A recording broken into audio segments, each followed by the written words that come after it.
Hey guys, I just want to show you how to properly use your test strips. This is the Varify pull and spot test strip. It comes with 100 test strips and it can test your total hardness, total chlorine, free chlorine, total bromine, pH, alkalinity, and cyanuric acid. I like using test strips, especially if I need to test cyanuric acid, because the liquid test kit usually just comes with 3 tests for cyanuric acid. With this one, you have 100 tests for cyanuric acid. So let me open this and show you how it's used.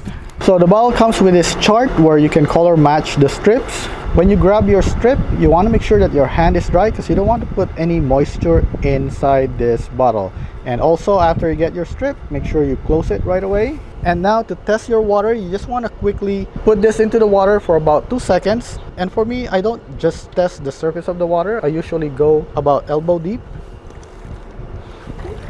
And then you want to wait at least 30 seconds and make sure that you do not shake the strip as you wait. After about 30 seconds, you want to compare the color within the next 30 seconds as well. So you don't want to wait too long to compare it. So right now my total hardness is on the high side, and I know that for a fact because I have tested my hardness to be around 220 using the liquid test kits.